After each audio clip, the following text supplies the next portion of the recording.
a phone vent mount with wireless charging and a cool secret feature. Let's check it out.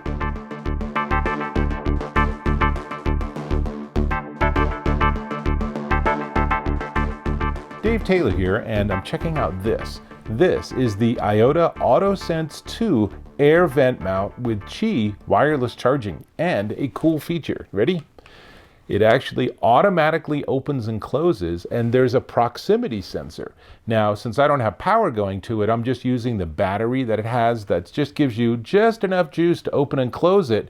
But once the car's running, you'll find that all you have to do is move your phone near it and it will automatically open up. You put your phone in and it automatically closes. Better yet, the bottom is adjustable so you can get just the right height to make sure that it is wirelessly charging your phone as fast as possible and it's not pushing any of the buttons on the side. So let's just jump into my car and I'll give you a demo, then I'll come back out and we'll talk a little more about its features and specs. So it's two parts basically. There's the cable, we'll get to that in a second, but there's a piece that goes on your vent and you can do horizontal or vertical orientation.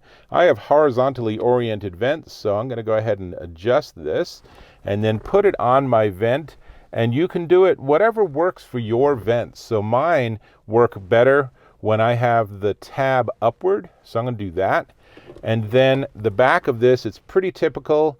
You turn it this way to loosen it, and then we'll turn it the other way to tighten it. So I'm going to put it on here, and now it's on, and it's not tight, but that's because I want to take it off again, and I want to plug in the cable.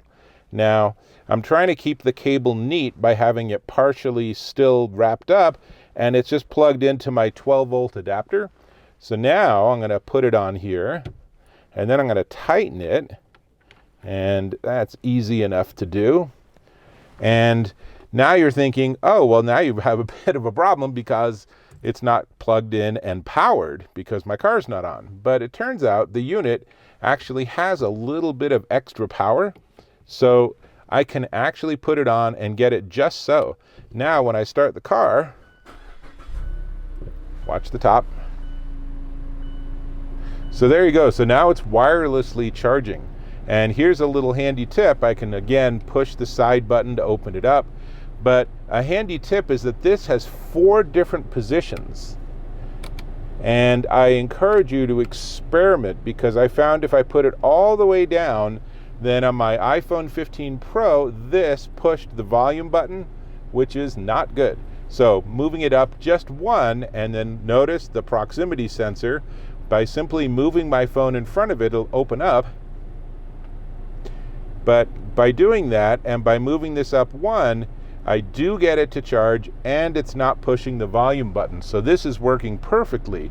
And of course I can loosen the back if I want. Let's see, I think that's in this direction. And then I can adjust it and then tighten it again. And now I have it in the optimal position for me while I'm driving. So that's everything you need to see in the car. Let me jump back on camera. I think it's pretty cool, actually. And I'll show you again. Now, here's a couple of close-ups so you can see here's the charging unit itself. And then here's the back, and you can see how it's those 2 parts. And you can also see the actual vent attachment device. And then separately, here's the USB-C to USB-C cable. And it's really everything. And on the side, there are buttons on both sides. And if you push the button, then it will remember and be able to open and close. That only lasts for a little while. It's just a little battery in there, but it's enough. Now, let me give you some specs because this is a 15-watt Qi wireless charger, but how much power your phone will get for wireless charging is a function of exactly what phone you have. So, for example, a Google Pixel will get all 15 watts. A Samsung Galaxy will get a 10-watt charge, and Apple iPhones will get a 7.5-watt charge, which is ostensibly the fastest you can charge them. Now, I should mention that Qi 2, a new wireless standard, is coming out, and that's going to change all the specs.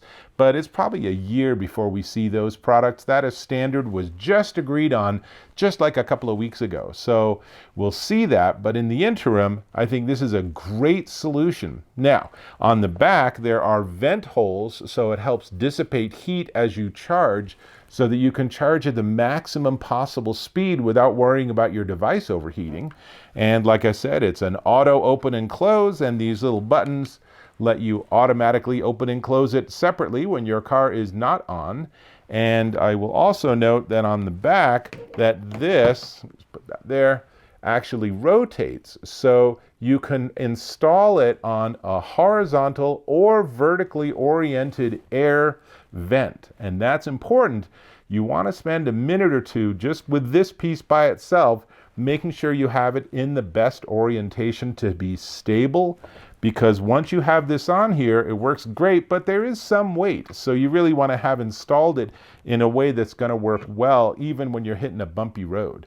So, adjustable foot, USB-C cable, some nice packaging here. It's really everything. I think they've done a really nice job. This is going to be my go-to charger for my car, and I think it's going to work just fine. So, before we go any further, I'm going to invite you to subscribe to my channel.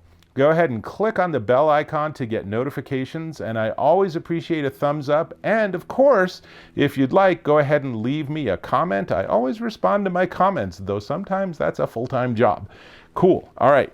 This is the IoT AutoSense 2 air vent mount, and it is $64.95 at IoT.com.